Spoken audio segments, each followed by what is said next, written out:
Do you know what is the question that most people ask me all the time? It's not so hard to tell. So the question is, what is the best analytics tool for me? And do you know what to answer? Yes, of course. It depends. And this is really frustrating, isn't it? Because you hope I can tell you what's the best. But in this video, I will share with you 7 tips for selecting analytics tools, letting the "it depends" go away. Welcome back. I'm Timo from Deep Sky Data. I select analytics tools for companies. So this is my major job. Why is it so hard to select an analytics tool? And so there are different reasons. First of all, you cannot be an expert for all the tools.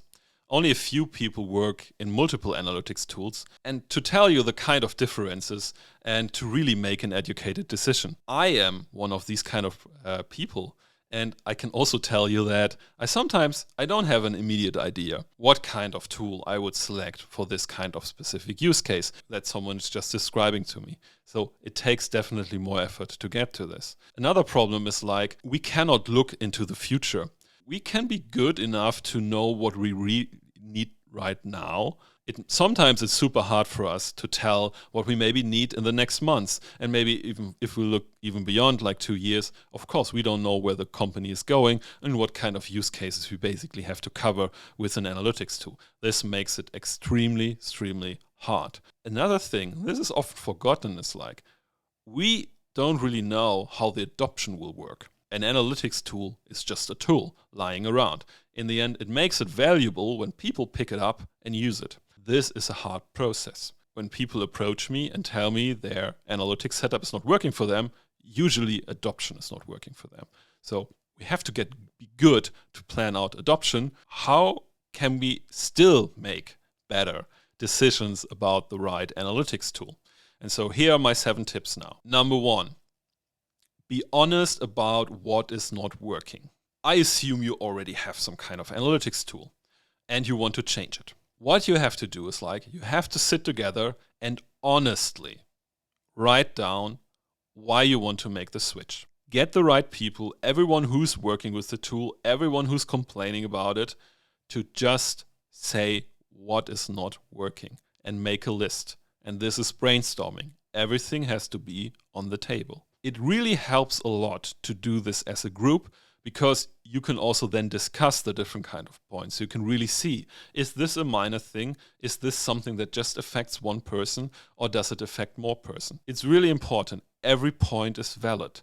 You have to create a full map of what is missing for you to get value from data, because this kind of map can also help you then later to reach out to other people, for example, like myself or vendors, and point them to the things and say, these are our problems, can you help us to solve them? The second thing, and this is basically building on top, is what kind of question you want to answer with the help of analytical data. Once you know what is not working for you, you need to focus on the questions that you want to answer with the data, and at the moment you maybe cannot because there's something missing. Try to do the same group as before, brainstorm about all these different kind of questions. Be aware, it doesn't have to be perfect.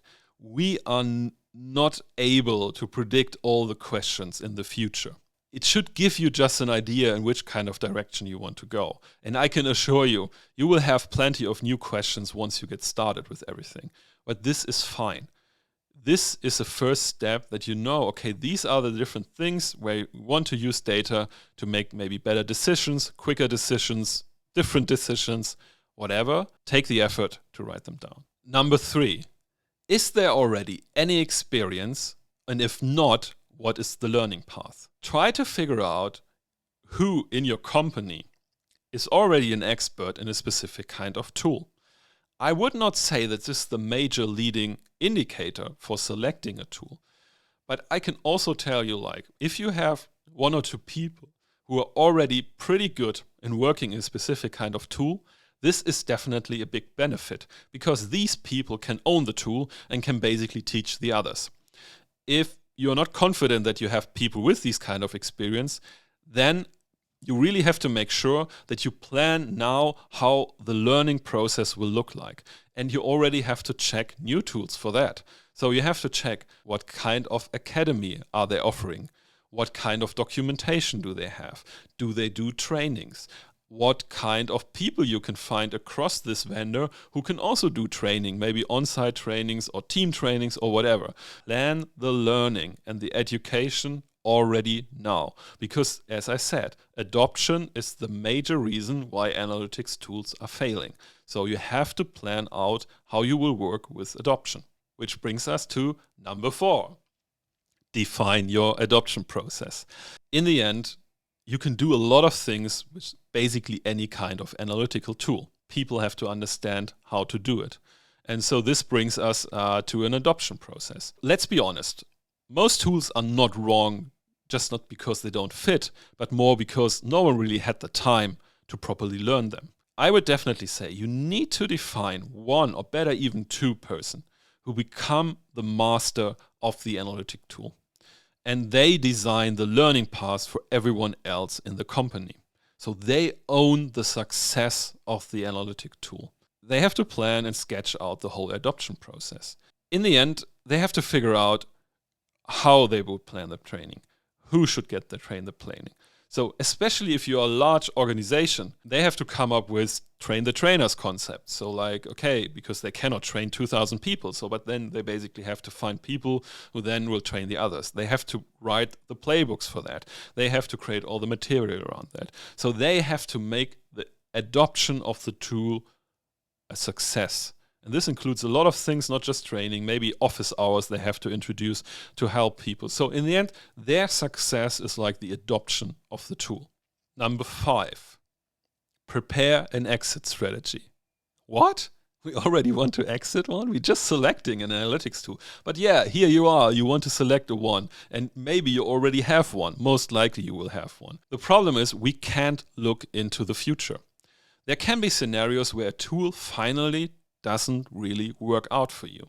So you invest a lot of time into adoption, you did everything right, but still you run into kind of problems. So you have use cases that are just not supported by the tool. And of course, there will be a time where you work around it. Maybe you export some data, you do some stuff in other places. At some point, it will become painful. And you just have to clearly identify this kind of point. Another point, of course, are legal requirements. We see this with Google Analytics, which basically now creates a challenge. Even when you have a great adoption of Google Analytics, it might bring you to a situation where you have to replace it. The problem is how to handle this. And I like to work with breakpoints. After you introduce a new tool, define retrospective dates. So let's say you start out with every 3 months, and then later maybe every 6 months and so on. On these kind of dates, the group of people comes together who work with the tool. So like the persons responsible for the adoption of the tool and also like the major stakeholders from other teams. You discuss what works well, what is missing, and where people are struggling. And you really do an honest discussion about it. Because these kind of meetings will give you an indicator about what problems you are challenging, and it gives this 2 persons who are responsible for the tool some homework to figure out until the next retro meeting how to solve it. And there might be a point that you come to a point where you say, okay, the number of things that we cannot solve become too big. Then you can basically make a decision, okay, we want to approach exit. And then you can start to plan out the exit. The good thing is like, if this is a very transparent process, you already know what kind of requirements you have to look for, what you need to shop for with the next tool. But this is definitely better than some gut feeling and people just like complaining and we say, yeah, we need a new tool to fix everything. Try to introduce these kind of meetings to come together and to look on the solution and see, is it still the right one for us? Bonus tip. Talk to the vendors about what the tool can't do. And yes, you should talk to the vendors. At some point you have to. When you talk to the vendors, of course, like not a big surprise, you will hear about all the great things that this tool can bring to your company. You basically enter a totally new world.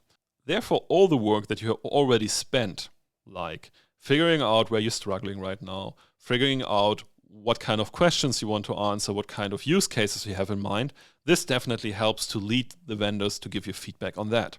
But still, of course, they will tend to oversell you.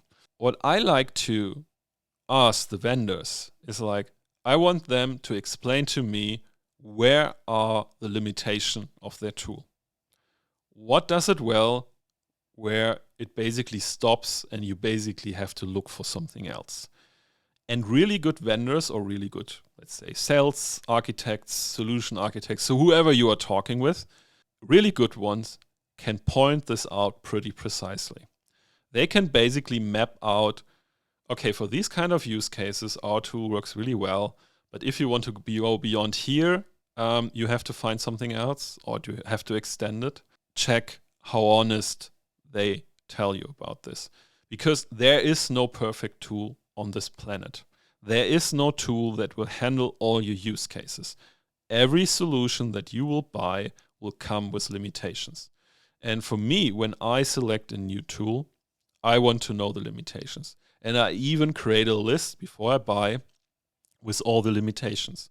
And sometimes I even send them to the vendor to basically get, let's say, a check from them to say, yes, actually, these are all limitations. And it's not about that you don't use the tool because of that. It's just like that you make an educated decision where you say, okay, actually, I know that I cannot do experimentation with this tool, but it's fine for me. We use something different, but good vendors are also good to tell you about the limits. If they don't tell you anything, don't do it. Don't go for it. And just tell them. Tell them you won't buy the product if you don't know where the limits are. Because this is so important to know. It's not so hard. It's just like you have to invest some time. But in the end, it's good invested time. Because if this process brings you to find a good analytics tool for you and to also sketch out how you will make the adoption happening in your company, the success will be so significant compared to any kind of chaotic approach that maybe you have tried before. You just have to make your problems and your need as transparent as possible. And you have to pass them on to the new vendors so that they know what you want to achieve. And then you have to have a very transparent conversation with them. And there are vendors out there who do this, and just look for them to do this. And then invest into adoption and plan out how the whole introduction works in your company and how you measure the success of the adoption. And that's it. This is how you introduce analytics products.